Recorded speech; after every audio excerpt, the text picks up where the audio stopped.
հայտնեց, որ անմիջական մասնակցություն չի ունենալու ընտրություններին, Սենջը ենթադրում աջակցություն է հայտնելու արդյոք եւ ինչու նման որոշում։ Տեղյակ եք, որ հունվար ամսից սկսված կուսակցության ղեկավար մարմինը քննարկում էր իրականացնում ընտրությունների համատեքստում։ Բնականաբար մեր համար այս ընտրությունների հետ կապված որոշումը շատ ավելի լայն կոնտեքստում էր դիտարկում, սա ոչ միայն նեղ կուսակցական օրակարգի մաս էր կազմում, այլ քննարկում էր թեմայի շատ ավելի լայն էլեմենտերով, մասնավորապես հանրապետականի տեղը, դերը, հնարավոր մասնակցությամբ, չմասնակցությամբ ամենակարևոր նպատակին իշխանափոխությանը հասնելու համատեքստում։ Այս տեսանկյունից նույնիսկ այն պարագան, երբ որ ինքը հանրապետականը որոշում է չմասնակցել ընտրություններին, դա որևէ պայմաններում չի նշանակում ձեռքերը ծալել, նստել, սպասել, թե իրադարձությունները ինչպես են զարգանալու, բայց սրա հետ կապված մեր հիմնական ասելիքը համագումար ինքը հնչի, որտեղ կներկայացվի ինչպես կուսակցության որոշումը, այլ նաև կներկայացվի հիմնավորումները այդ որոշումը կայացնելու, առավել ևս այդ օր խոսվելու է մեր անելիքների մասին, որովհետև հանրապետականը զուտ 1-2 օրվա ընթացքում ստեղծված կառույց չէ, որը այս կամ այն իրավիճակում գործել է կամ իր մոտեցումները առաջ է տարել։ Հանրապետականը 36 տարվա հասարակական քաղաքական միավորում է, ընդ որում Հայաստանում առաջին գրանցումը ստացած, դեպս որ լրացել է հանրապետականի մեկնարկի, այսպես ասեմ, 36 տարի, եւ այս պարագայում կուսակցության համագումարը նաև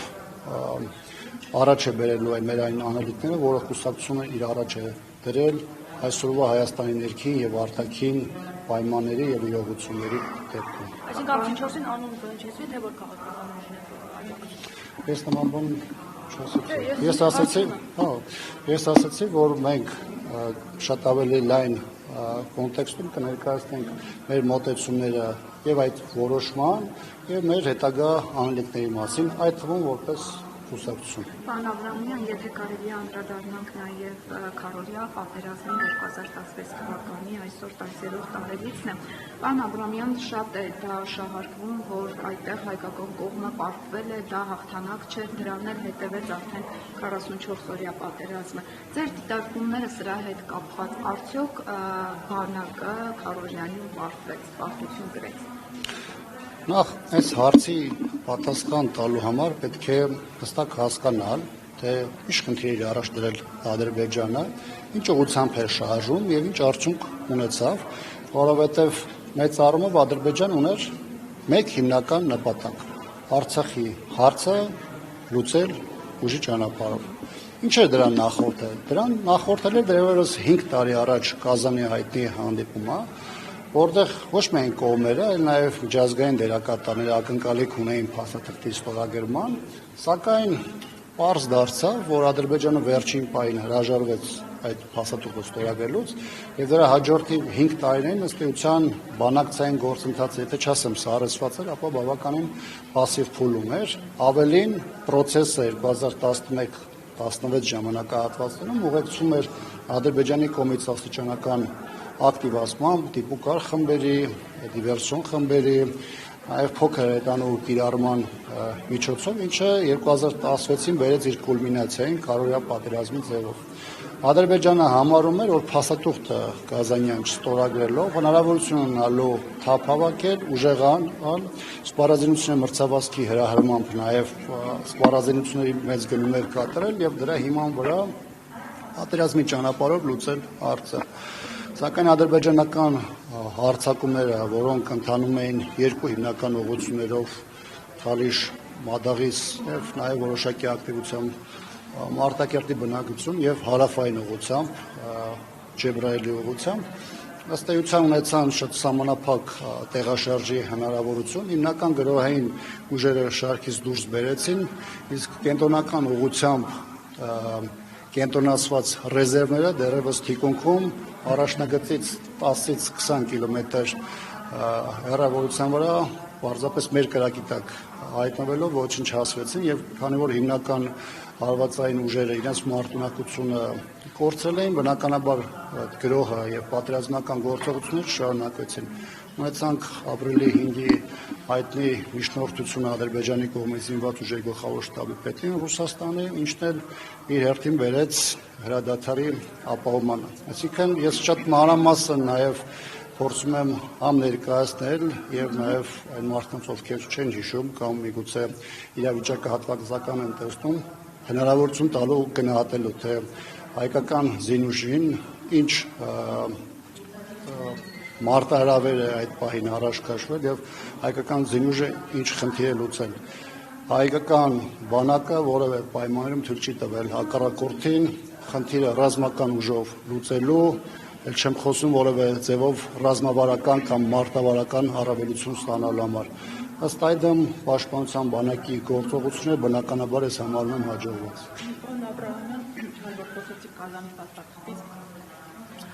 Կազանի հանդիպումից հետո Հանրապետության նախագահը Սերժ Սարգսյանը քանիցս է հայտարարել, որ Ալիևը այդ հանդիպման ժամանակ գրպանից հանեց մի թուղթ, որի վրա նշված էր 10 օր առաջ առիթ են ձեռվել հարցը տալու։ Դուք տեղյակ եք պարոն Աբրահամյան, այդ ինչ տված առաջարկների մասին է խոսում Հանրապետության նախագահը եւ եւս մի հարց այս հարցից հետո։ Ուրեմն հայտնի փաստ է, որ Կազանում գիշեք իրավիճակը ինչպես է, վերջին 3 ամսվա ընթացքում ես ինքս հիշում եմ, միջնորդ պետություններից բացի, այսինքն համանախագահ երկրներից բացի, մեծ թվով երկրներ, նաև միջազգային կառույցներ, խրախուսանքի կոչեր, հորդորներ եւ հայտարարություններ էին անում։ Դա պատահական չէր, որովհետեւ 2008-ից հատկապես ակտիվացած process-ը, 2007-ին Մադրիդյան փաստաթուղթներ, 2009-ին ընդհանուր սկզբունքների շուրջ փաստաթուղթներ, որը նաև որոշակի վերափոխված տարբերակներ, եւ սկզբնական շրջանում Ադրբեջանը գրեթե 1.5-2 տարի հրաժարվում էր առհասարակ խոստովանել, որ նման փաստաթուղթ է համաձայնեցվել։ Կողմերը բավական ինտենսիվ աշխատում էին, այդ ժամանակ համանախագահներից բացի համանախագահների գիտությամբ եւ աջակցությամբ նաև երրակոմ ֆորմատը Հայաստան, Ադրբեջան եւ Ռուսաստան ֆորմատով, որոնք ըստ էության բերեցին եւ process-ը հասցրեցին 2011 թվականի Կազանի շրջափուլում։ Կոնկրետ 10 առաջարկներ ինչ որ ներկայացվել է Ադրբեջանի կողմից, ես դրանք չեմ տիրապետում, միայն կարող եմ ասել, որ ոչ միայն ըստ հայկական կողմի, այլ նաև միջնորդ երկրները դրանք էականորեն խեղաթյուրում են այն հիմնական սկզբունքներն ու մոտեցումները, որոնք արտացոլված էին այդ փաստաթղթում, նախնական փաստաթղթում, եւ դրանք որևէ ձևով չէին բխում այն պայմանավորվածություններից, որոնք պետք է բերել եւ հասնել 2011-ի Կազանին։ Իդեպ դրա հետ կապված նախորդ տարվա վերջին, եթե չեմ սխալվում, նաեւ կառավարության պաշտոնական կայքում հրապարակվել են փաստաթղթերը տարբեր փուլերին եւ համայն դեպս եթե վերջին 2008-18-ի ժամանակահատվածը դիտարկենք, եթե չեմ սխալվում, նաեւ դրա մասին որևէ արտացոլում չէր, այսինքն հանրայնացված չէ այդ հանգամանքը։ Պարոն Աբրահամյան, դեպքությամբ եւս մի հարց վերաբերում է Պուտին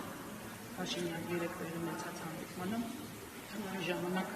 առաջիկա խորհրդարանական ընտրությունների նույնպես անդրադարձ եղավ, Ռուսաստանի նախագահը արտահայտապես նշեց, որ միշտ բաց եւ անկեղծ զրույցներ հանրապետության վարչապետի հետ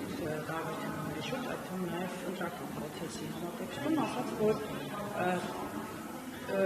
ցանկանաց, որ ընտրապայքարին մասնակցելու հնարավորություն տրվեր նաեւ ռուսական ուժերին, նաեւ նշեց, որ ուժերից մեկը գտնվում է ազատազրկման վայրում, ենթադրումը նկատի ուներ ուժեղ Հայաստան կուսակցության առաջնորդ Սամվել Կարապետյանին։ Թեև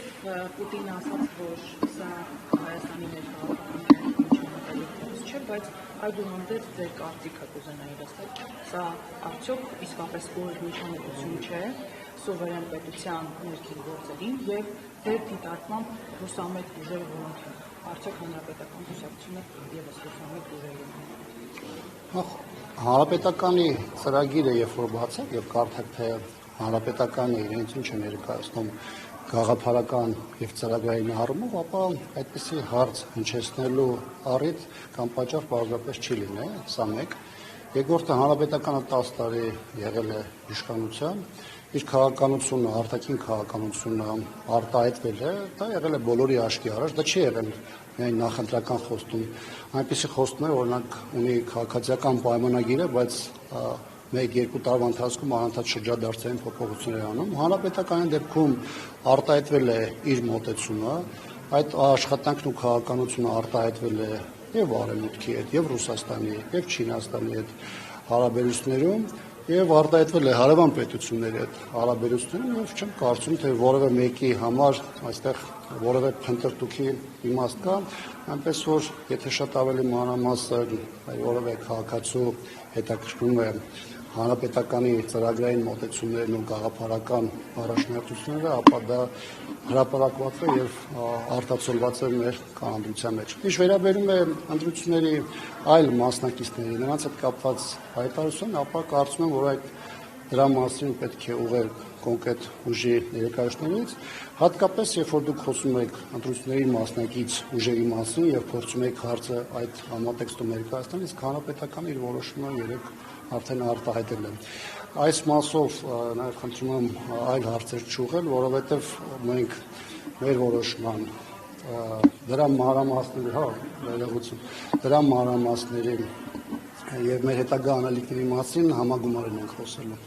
Ինչ վերաբերում է երկրորդ հարցին, սա արդյոք ինչ համատեքստում չի Հայաստանում, որ մեկ պետության ղեկավարը խոսում է մեկ այլ պետության քաղաքական պրոցեսի մասին եւ ասում է լավ կլիներ, որ այս հուսամետ ուժերը նույնպես մասնակցեն։ Եթե երկու երկրների ղեկավարներ հանդիպում են, համարում են, որ իրենց մեջ անկեղծ զրույց է տեղի ունենում, յուրաքանչյուրը ունի իր մտահոգությունը, որը երկուստեք արտահայտվում է, եւ դրանից հետո չեմ լսել կողմերի կողմից, այդ թվում նաև Նիկոլ Փաշինյանի կողմից հայտարարություն առային, որ դա մեր երկրի ներքին գործերի միջամտություն է եղել։ Ինչ վերաբերում է առհասարակ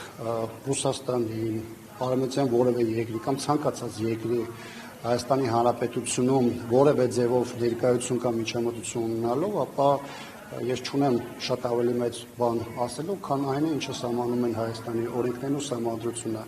եւ այդ տեսանկյունից պետք է գնահատել Ռուսաստանի ղեկավարի հայտարարությունները, Արևմուտքի միջազգային տարբեր կառույցների մասնակցության կամ ակտիվության գործոնը, դրանք տեղավորվում են Հայաստանի օրենքների եւ սահմանության մեջ, թե չէ։ Ամեն դեպքում Արևմտյան որևէ երկրի ղեկավարի կողմից այդպիսի կոչ որտոր ընտրանք ուղերձ չենք լսել, որ լավ կլիներ, որ Արևմուտամետ կամ չգիտեմ, ինչամետ այս ուժը մասնակցեր։ Գիտեք, պետք է ամեն ինչ մենակ բառացի ընդունել, օրինակ միջազգային տարբեր կառույցների ներկայացուցիչներ, նաև արևմտյան երկրների ներկայացուցիչները խոսում են այն մասին, որ իրանք պատրաստ են միջամտություն ունենալ Հայաստանում ընտրական process-ներին, այսպես ասած Հայաստանին պաշտպանելու հիբրիդային պատերազմից կամ այլ դրսևորումներից։ Հիմա, այո, բայց իմ տպավորությամբ Զախարովան ավելի շատ ծաղրանքով է թեմային մոտենում, քանի որ ըստ էության դա ուղղված է հիմնականում Ռուսաստան, ամեն դեպս հանրային ընկալումն է այդպիսի։ Դրա համար եթե կրկին կարճ պատասխանեմ, ցանկացած միջամտություն, հայտարարություն, որը կարող է դիտարկվել ինչ-որ պարագայում միջամտություն Հայաստանի ներքին գործերի, նկատի ունեմ արտաքին դերակատարների կողմից, դրանք բացառապես պետք է դիտարկվեն Հայաստանի օրենքների եւ սահմանադրության շրջանակներում։ Պարոն Աբրամյան, Նիկոլ Փաշինյանը Ռուսաստանում էր եւ ըստ էության հենց այդ ժամանակ եւ այսօր եւս հայտարարություններ հնչում երկաթուղու մասով, որ անընդունելի է իրենց համար։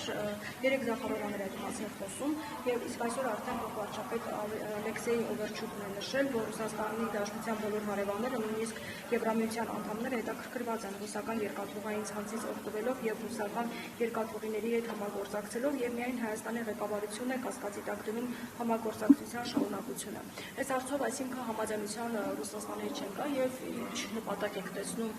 որպեսզի որ ուզում են հաստորեն հանձնել Ղազախստանը։ Տեսեք, կա ակնհայտ խնդիր, մի կողմից Վաշինգտոնյան պայմանավորվածությունների համատեքստում տրիփի գաղափարն է, որը որևէ ձևով պետք է իրագործվի, ինչը ենթակառուցվածքային առումով երկաթուղու շահագործում է ենթադրում։ Մյուս կողմից կա փաստաթուղթ, որով կարգավորում է Հայաստանում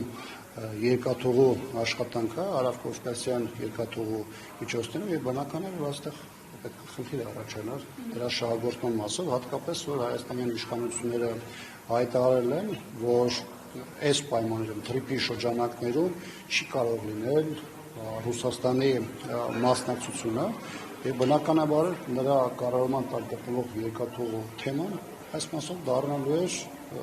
կամ բանավեճի կամ առնվազն քննարկումների առարկա։